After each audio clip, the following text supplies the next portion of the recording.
Hey, good afternoon, everyone. It's Steve Ferreira of Ocean Audit and Ocean Freight TV. Wow, this is a throwback from the past. I get goosebumps when I'm talking about my friend Jon Monroe, Jon Monroe Consulting. John, welcome to the truck. Thank you, Steve. Thanks for coming into the cockpit.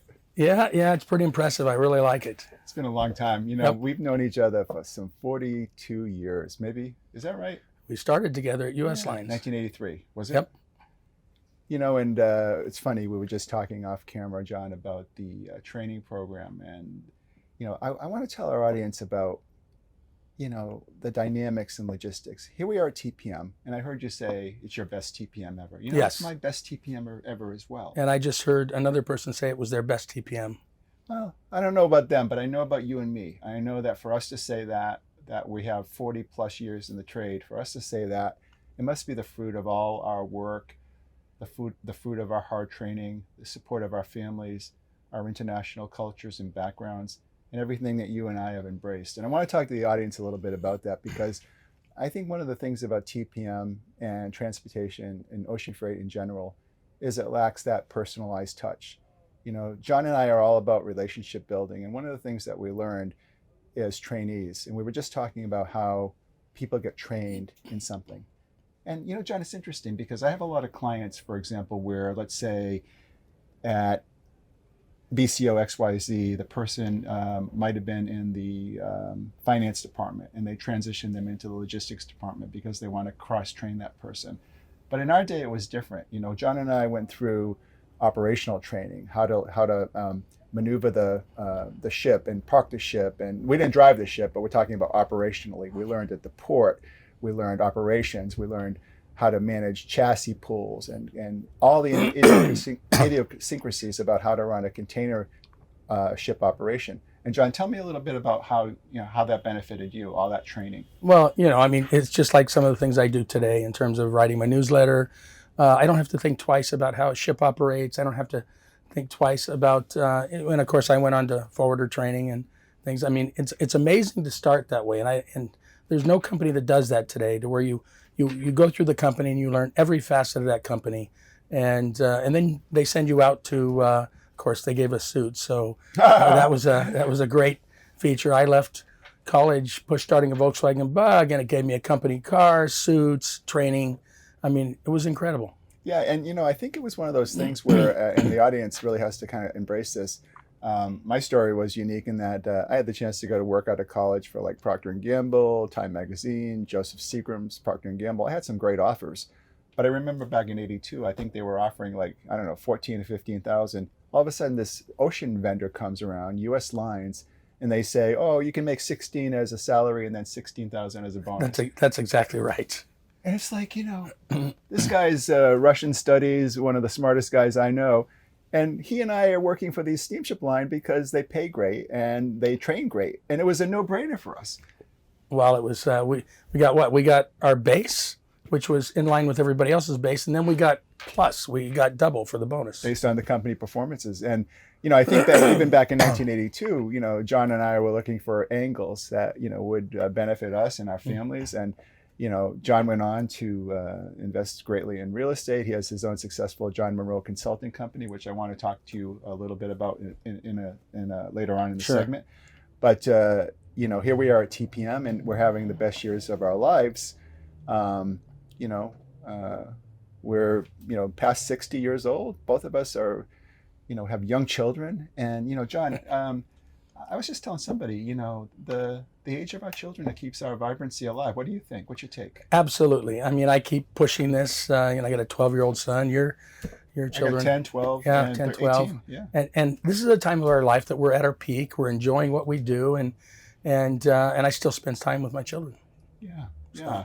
It's just amazing. Our wives are so supportive of our roles. John's wife is Shanghaiese, and so John has a co-homes in Shanghai, I believe, and Seattle. And, I've lived in Czech Republic and Taiwan and Hong Kong. And so, when I sit down with my friend Jon Monroe, I just get goosebumps, because it's not all we know is containers, but really all we know is business and people. When you're in our business, what do you think? I think the last 40 years have been incredible. We've both ridden the back of the China Dragon to prosperity, and it's been incredible. It's it's a little bit iffy now, but we've had a great time. Right, right. Jon, could you tell the audience, like right now, Jon Monroe Consulting, now that you're heading into 2024, you're looking at your lens, what are 3 or 4 of the biggest initiatives that you're working on for the rest of the year? Okay, but the number one is I built my order management platform, and I went live with McKesson last year. Congrats. Took them from a big, one of the top forwarding companies who probably thought, what's happening? Who is Jon Monroe? When they lost it. So, and then I represent Milky Way, which is the largest chemical logistics company in China, and Vantage, which is one of the largest Vietnam forwarders. And I move containers, I move data. I've got Project 44 populating my data for my biggest client, and I'm having an incredible time. Yeah. I mean, at a time that young people are supposed to be driving technology, I'm competing with the best of them, and I'm not VC funded, so I'm. And I think one of the things that our audience should know too is that neither, correct me if I'm wrong, Jon, but neither Jon or I, have much of a very large staff. I mean, I know you have a good amount of folks, but would that be a true statement? Do you have a pretty good team? Or? What I really do is leverage other people's resources to build business for them. Exactly. And I do it from a home office. Right. It's a nice home office, but nevertheless a home office. And so every day I'm on Zoom. Every day I get up early, and at the end of the day I'm on with my programmers in Chennai and my team in Vietnam, my team in China. Jon, I try to encourage young people. We talked a little bit about young people getting involved in the trades and logistics, and I do a lot of podcasts. Matter of fact, I do one for the New York Public Library on their entrepreneur series. Mm-hmm. And I came up with a really interesting topic a few weeks ago, and they loved it so much they wanted to have me back to explore it. Here's the topic, and I want to see what you think about it. The topic is money is everywhere.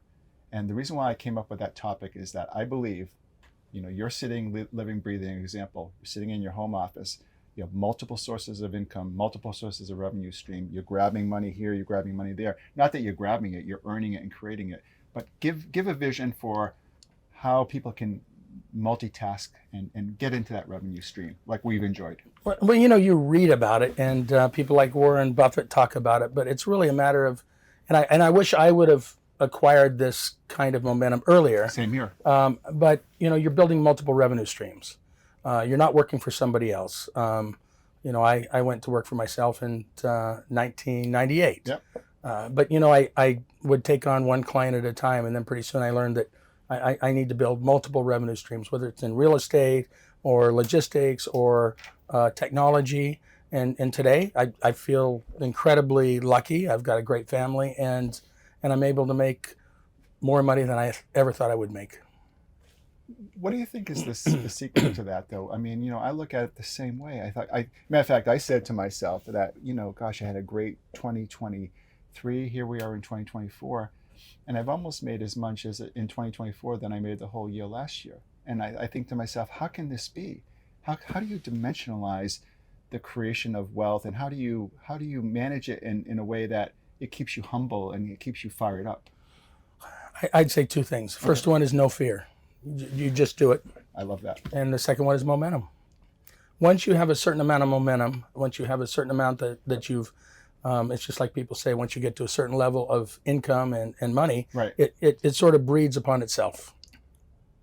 I love that, because the one thing that you just said, no fear, and we talk about it a lot, talk about it all to all the attendees. Jon probably does, and I know I do. I have people approach me that don't know that don't know of me, but they read something about me on LinkedIn, or they see my posts. So they and I say this in a beautiful way. I say this with peace and love. They're lurking behind the scenes, and they're consuming content, and they're reading what you're doing, and they're seeing about the expertise that you've acquired, right? And you've differentiated yourself because you've extended that. And I think that, Jon, if I may say so, you're an incredible operator. You're truly a gifted salesperson. And we talk about this a lot. You really embraced, for example, the social media. And I think that that's another plus factor that you've had for your explosive growth. I sort of backed into it. I wouldn't consider myself a social media personality, yet here I am, posting on LinkedIn, sending out newsletters. I actually watched you. Seriously, I watched you, and I thought, Steve is getting out there. I need to get out there. And it just happens. You just start, and once you start, you can't stop. Exactly. But I think my point too is that one of the things I found is that when I first started, I thought to myself, it was a little bit of a fear factor. It's like, okay, 100 people like it, probably 10 people hate it because they think I'm being too, pompous, or I'm putting myself out there. But you know what? You can't worry about your detractors. Comments? Yeah, at one point I was asked to write a column for the JOC, and I decided not to. It took me 5 seconds to figure that out, largely because what I say and do is what I believe in. And it's my thoughts, my opinions. I don't care what anybody else says. I'm trying to teach it to my son that whatever happens, just keep going. Just make your mistakes a speed bump. Don't look back. Don't regret. And that's what I think it's about. But John, I think and I appreciate that very much. And I think family's everything. But I also think that one of the reasons why that we're successful in that is we're not cloaked by a corporation. We can say whatever we want.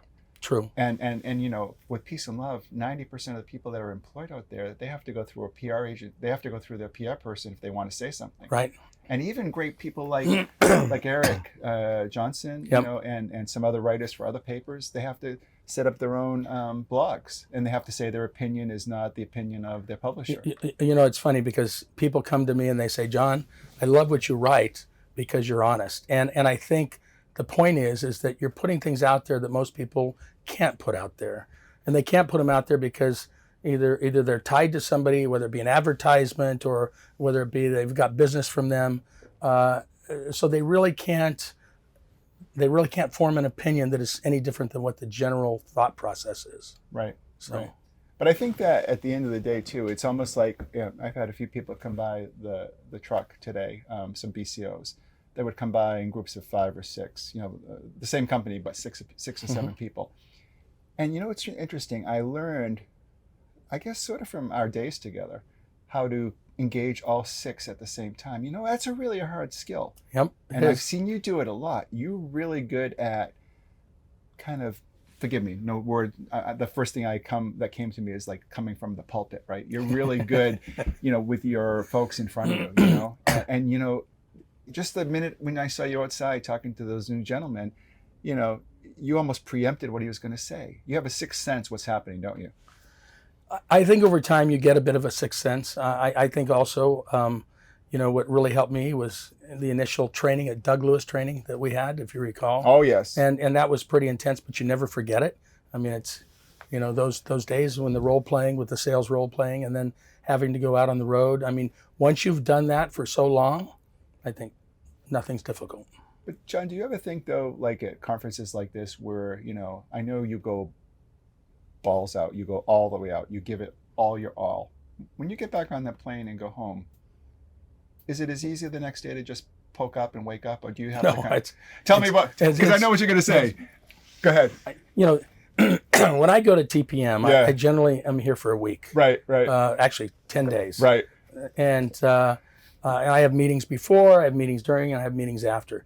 It takes me about 6 to 8 weeks to set up my trip, because if you don't come here with an agenda, you're a fool. You've wasted your time. You've wasted your time. So, I had 22 meetings booked, 12 in the wings, and then you end up with a lot of ad hoc meetings, which are just as valuable as the ones that you booked. Yeah. And so by the time I get done, by the time I get to my bed tonight, by the time I get up tomorrow morning and I go through another session, and then I hop on that plane, it's like relief. I go home, and for 2 or 3 days, I shut down. I'm unwinding, and there's no choice. It's just an intensity, the likes of which we experience at U.S. Lines. And I think that's the point that I think I wanted to try to make to help our audience and all the folks that are new to logistics or just want to listen to a couple of veterans talk about it, is if you don't leave TPM and go home and decompress for 3 or 4 days, you've done something wrong. Multitasking is a real skill. And what John talked about with this Doug Lewis, I want to explain a little bit to the audience. It was this incredible sales trainer that gave us quite a gift of how to overcome objections. And in order to win and stay employed, basically, I think that's the right word, you had to actually role play with him and a couple of the senior staff in front of the whole group of your peers. You had to sell them on the Hawaii Guam service. You had to sell them on the TPEB service. You had to convince them. You had to handle their objections. And they weren't easy. They didn't give you curveballs, right? I mean, they didn't give you a free pass. There was always a zinger in there that you had to think fast on your feet. And so the Doug Lewis training, I think, has helped, me and John and I to overcome some of those fears. But at the same time, because we're able to, this is a bit of, it's touchy-feely, it's an art and a science. You go home because you've used all that training over the last 40 years and you collapse into a puddle of mud, right, so to speak, because you've accomplished all your goals. And that's how I feel as well. But think about the intensity we had then. I mean, it was such an intense undertaking. I think when you're working that kind of an intense environment over time, as you gain more experience and you keep that intensity, it allows you to do things that most people can't do. When I send out my newsletter, I haven't just written the newsletter, I've edited it 18 times. And, to make sure that I've got what needs to be put into it. And that's an intensity that a lot of people don't realize. Yeah. And whatever you're doing, like your preparation for your interviews, right. It all takes time. It takes focus. It takes commitment. And if you have that, then it's not a problem getting to where you want to get to. I think that you make a good point. As much as you would say about the newsletter and you've got a format, it's not a cookie cutter process. Every part and parcel, every part of the ecosystem that you and I work on, it's changing. Yes. And if we're not on top of it, we're going to look foolish and we're not going to build our audience. But we have to keep at the top of our game. So you're always breaking new barriers and boundaries. Your newsletters, John, I told you once, I told you forever, you should charge $5,000 a newsletter.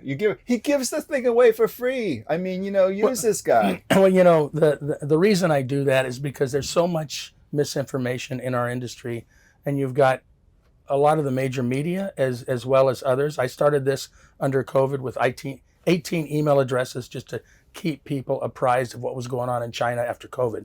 And then it just went viral. And what I typically do, I don't wake up and say I'm going to post on LinkedIn, but I do wake up and I look at LinkedIn, and when I see misinformation, I correct it. Sometimes I'm a bit aggressive in correcting it. No worries. Everybody tells me, John, I love your zingers when somebody's out there throwing stuff out there that doesn't make sense, and that's all I do. But I've gotten a following for that. John, you've developed kind of a little word that I use all the time. I've never talked to you about this, but the word Yowie. Yeah. You know I was going to say that, right? I knew you were going to say it. Yeah, I got to say, anytime I see that, I know you're upset about something, or you're. I use it for emphasis. Somebody told me that today. He said, John, I love it when you say yow. Yeah. But it's really to a point in the newsletter that needs to be emphasized. Either good or bad, and. It's just my way of emphasizing things. So, well, let's reel down and let's go a little bit more on a different subject. So, when you're looking at Jon Monroe Consulting, you tell the audience what you're doing with the order management system. Could you break down? Give me the skinny. So, what percentage of the time are you spending with, say, BCOs, forwarders, terminals? Tell us a little bit about your time management in terms of who gets what share. Does it make sense? Yeah. Well, until I ran Transfer, I would say I didn't really understand the terminal side. But, running a shipping line and setting it up in the middle of a pandemic and having to go out and negotiate terminal, what it's done for me is it's made me realize the data that I need to have into the order management system. So that's number one. Right. So I'm very focused on what that data is because, I developed the live unload with Transfer, and my team basically focused like half of an NVO and half of a carrier because we help people with releases. So, for example, when Expeditors got hacked, the only location for information on stuff on our vessel was my team for General Electric. Wow. So we told them what needed to be cleared because they were blinded. So that was a wake-up call learning that as I ran around and negotiated terminal contracts. On the other side, I'm really looking, whereas I used to work with BCOs, and I still do to a certain extent. But I work with other forwarders. So, Milky Way will work with other chemical forwarders here. Right. And that's a new thing for me, working with chemicals. So I did back-to-back trips to Houston to try and understand the chemical industry and met with a lot of big chemical companies and attended the Houston International Maritime Conference, which was really good. So I'm still learning. I'm still growing. And it's hard to say what percentage of time because it'll change week to week, day to day. I start my day with a to-do list that I've had based upon that week and the evening before. And then whatever it is what I work on. It's really interesting. I had a chance to meet with Lars Jensen yesterday, and if I may say so, and I hope I'm not being a little bit too pompous. I don't want to come across being here too egotistical, but I would say that there's three people that I would love to be in a room with to talk ocean: Lars, you, and me. I think we're the three horsemen, and I get goosebumps thinking about the fact that I've had you and Lars the privilege to know both of you. Him not as long as you, but you're an enigma, Jon. Well, on my bucket list was to meet Lars. So I went to the speaker's reception. I introduced myself to him, and I told him, I said, because I love what he does. I mean, who goes and gives us a blow-by-blow, artillery shell by artillery shell update of what's going on in the Red Sea? I mean, what he does is quite valuable and quite amazing, and so I went and thanked him for it. Yeah, he told me that on a scale of 1 to 100, I said, let's come up with a Lars barometer, a Lars kind of fear factor measurement, right? Mm-hmm. And I said, take COVID and the pandemic, and where were we on a scale of 1 to 100 in terms of discombobulation, panic? And he said, oh, well, we were at a 90. And I asked him, where are we now with the Red Sea and the issues at hand? I was kind of surprised by his answer. He said, well, we're at a 40. So in other words, about half of what we were in the pandemic in terms of his fear factor. Now, I think the reason why he said 40 is that he was thinking a lot because of Asia to Europe, mm-hmm. right, as opposed to the U.S. How would you rank that right now with what's happening in that part of the world and its impact on your business and the BCO business? I don't think the Red Sea is as impactful for our business as similar to him as COVID was. COVID was a major disruption that happened immediately. Certainly, it's bad. I mean, never before have we thought we would have two wars, two choke points that are limited, meaning the canals, mm-hmm. Terrorists right. attacking container ships. Right, I mean, who would have ever thought that? And then, of course, ILA negotiations going on the East Coast. But in spite of all that, from the BCOs and forwarders I've talked to, nobody's really scared. They're just, putting those factors into their transits and their forecasts for the supply chain and trying to get through the carrier negotiations. Nobody's really as concerned as they were under COVID. Why do you think that is? Do you think there was some lessons learned from COVID and how they behaved and managed it? Why do you think there's not that well, fear factor? First of all, people were dying under COVID. Right. So that was I advised two CEOs under COVID, and I think what happened there and what's happened here, there were a lot of lessons learned under COVID. I mean, the supply chain wasn't really visible the way it is today. And so, now you've got everybody talking about it. You've got the boardrooms and CEOs involved in the supply chain. Everybody's now looking at, do I go to Mexico? Do I go to Vietnam? Do I go to India? Where do I go? And so it's a different environment. It's a more educated environment, but nevertheless, it's not a panic environment. Well, that may be so from, I think, the operators and the forwarders. I wonder if that's translated to the BCOs. What musings have you seen? I think that has. I mean, maybe some BCOs are scared, but I don't really see that. When I talk to people, it's business as usual. Okay, we've got a longer transit. How are we going to deal with the East Coast? I mean, I think you're seeing carriers rethink the old MLB. Hey, we just talked about that with Lars. I actually mentioned that you brought that acronym up, and I thought myself, that was a blast from the past. That's back from our days, yeah, Steve. Right. Yeah. Right. Well, I think that one of the things, Jon, is we kind of close out our segment talking. By the way, we're talking to Jon Monroe, president of Jon Monroe Consulting, and up in Seattle, Washington area, and talked about the luminaries of meeting people like Lars, who's going to be giving our closing or our lunch with Lars session tomorrow here on Wednesday at 2 p.m. However, this man is giving a session tomorrow with Peter Tirschwell. Tell us a little bit about the session. What time is it? When is it? It's 8:30 tomorrow morning. Okay. And we agreed to wing it. I mean, Peter said, what do you want to do? I said, we'll just wing it and talk about whatever comes up. But basically, the what's going on today, whether it be contracts, supply chain, any kind of potential disruptions, and I don't really see a lot of potential disruptions right now. What you just said is kind of crazy. It'd be like, this is like saying to Robert De Niro, come into a script reading, but we're not going to tell you the script, just wing it. But this is the kind of team that personnel that Jon is, and Peter Churchwell, the luminary here at the JOC. Oh, I should have said, I'm sorry. Peter, you're the fourth guy. I want to be in the room with Jon, you, Lars, and me. Love you, Peter. But you don't just wing it, in front of 4,000 people. So I think that the thing is, Jon could probably say he's gotten more than most people have learned, but this is you are truly, Jon, one of the legends. But it's what I say, no fear. You just have to do it. Yeah, I love you, man. I love you. Thanks for coming by. Steve, thank you. How do people find you?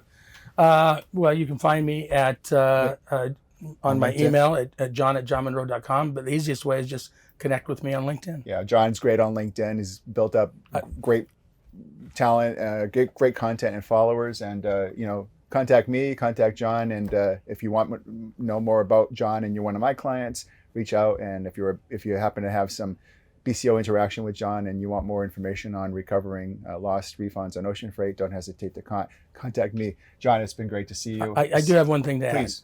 add. I'm coming out with a new website, sysmtechnologies.com, and that's where I'm going to put everything for order management, end-to-end technology. Tell us the website again. Sysm, SYSM, technologies.com. Great. I can't wait to see it. And I hope you'll come on my next LinkedIn live show when you have it live, and we can actually review it together. Absolutely. Thanks, buddy. Thank you.